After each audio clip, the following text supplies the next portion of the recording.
Hello all. Today I am going to demonstrate how to do a lesson on problem solving. So the standard that I'm looking at is 6 EEC9. This is expressions and equations represent and analyze the quantitative relationships between dependent and independent variables. And so what I'm using is a example of a task that addresses the standard for 6.EEC9. And I use that by using the coherence map. And this is an example of the problem that I am using to replicate more or less the what I want the students to understand and walk away. So the students have to be able to first fill in a table using a dependent and independent variable, and then be able to write the equation based on the table, graph the equation, and then be able to apply the equation to solve a real world problem involving mathematics. So that's what I'm after. And so what I'm using is Google Slides. This is the way the presentation looks like. But before I did this, what I did is in a Microsoft document, I kind of created a problem with tables and questions ahead of time. So that way I can just go and move this over to the Google Slides and make it a lot easier for me to be able to just navigate Google Slides back and forth. Okay, and so I am going to now just walk you through what the Google Slides are. In this case, I have a title page. I open up Google Slides, and the way I do it is just by going to Google, just creating new, and adding a Google Slides presentation. And so you start with a blank presentation that then by just bringing in content, you start putting in and building your presentation. So this is kind of like what I want the students to be able to see. This is the problem. Added a picture. You can simply add any pictures by just going to insert and just pretty much find anything. You can insert a video, audio, text box, or in this case, an image. You can import it from Url, Photos, Drive, Camera. In this case, I uploaded from a web. Okay, so I just looked up for pizza and uploaded it in there. The table, I like Google Slides because you're able to create the table by just inserting a table. Or you can just do what I did in this case. What I did is I just copy from the problem I had originally created. I copied this table over to the Google slide, and it just brought it over. And so the students have the ability to enter any numbers in here, and that's what I like, and that's the interaction and the engagement, because as the students are working through this, you're able to see the work that they're doing, and you can provide feedback to the students as we're doing this live with a face-to-face interaction with the students. Keep in mind that every student will get a copy of these Google Slides, so they're working on it, and you're able to see whether they're going in the right path or not, and you may offer comments or suggestions. And so keep that in mind. So the table would allow for the students to be able to interact and be able to put in the values. And so, part A of the problem is just creating that table.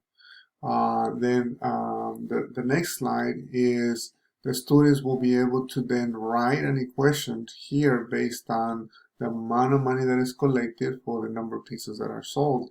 And the students have to then identify which one is the independent variable and which one is the dependent variable. And so the students are able to type in here, what they think the the equation is and what they think the solution will be in terms of the dependent and independent variable. Over here on the next phase, and I should label this. This is part A. This is part B of the problem. So I should label that, and that way the students know, you know, whether they completed and what they've completed. So this is C. So in this part, what I'm asking the students is to be able to graph and they can graph in many different ways. They can do it. They can drag in a line, and they can, you know, draw their own they can draw their own graph thing here by using lines, and that's what I like about slides, is that you pretty much can draw and do anything that they can use. So they can graph their own here by, you know, adding small shapes like this ones. You know, each point, you know, could be this, and they can just put the point where they think it will go, depending on, you know, and they can copy and paste the points. And of course, you will teach the students how to do this. You know, after you copy, you can move it anywhere you want, so that you can kind of more or less give it the shape that you want. In this case, it's going to be a linear, so you will see it increasing as you go to the right.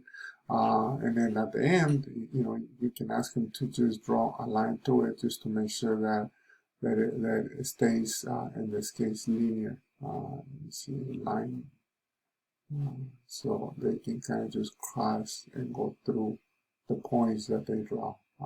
And that's kind of like the way they will do it for themselves. Okay, so the next one is, you know, calculate how much money it'll be if the team sells 150 pizzas. So the students are able to show their work here as well, by either typing it in, or by uploading a document on the work that they've done. So the same thing with this one, they're able to do this and they're able to do it. Now, let's go to the logistics of it all. So what I do is I create the document and I save it on my drive as whatever title I give it. But then you go to Schoology, you know, and open up your course, whatever period you want to assign it to, and you know, I can assign stuff from materials, right? I just go to materials and I add an assignment. Okay, so by adding an assignment, I'm able to create the assignment, and I'm not going to do it again because I already created the assignment. But you go to Google Drive, and you will see it populate, you know, because it puts it in order of the stuff that you created lately. So you kind of add it, you attach it, and it'll add it, and so the students will then get it here. And what is nice about this is that you go there and you're able to see who's working on it, and so you're able to click on the student and say, hey, you know what, it looks like you're making good progress, or you can provide the feedback, and also you can share the screen with the students so that the students know exactly what who's working, what are the misconceptions. So you can use this as a teaching tool in order for you to be able to pinpoint who's doing good and who's not.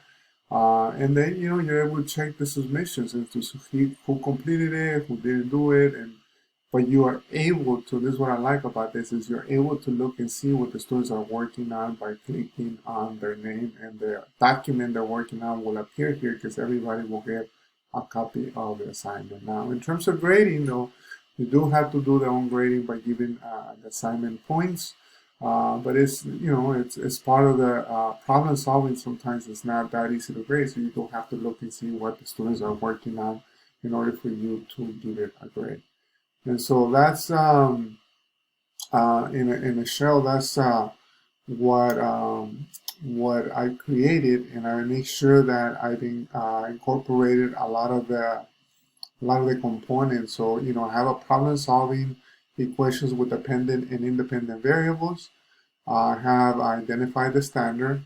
I have definitions there for dependent and independent variables. And I have an objective for the students. I'm using Schoology as a platform to manage it. I could use Google Classroom as well, but I'm using Schoology in this case to manage the platform because I want students to be able to log into Schoology and find the documents. I'm using Google Slides. In this case, my favorite is Nearpod because it allows me for more student interaction. But I find that Nearpod doesn't let the students, create the graph, and so the graph was the one that kind of gave me a difficult time. So I decided to go with Google Slides for the graph portion of it. The assessment is informal because you are checking to see that the students are progressing along the way and making progress. Direct instruction is included because you want to walk the students step by step, and you're interacting with the students because you're doing this face to face. But nevertheless, the students can go at it alone and complete the problem alone as well. But you do want to walk them through and make sure that you're looking and see what the work is that they're doing. Students have an opportunity to practice as they go through the slides, and this is the recording. And so this is what my project is, and I will upload it to the website. Thank you.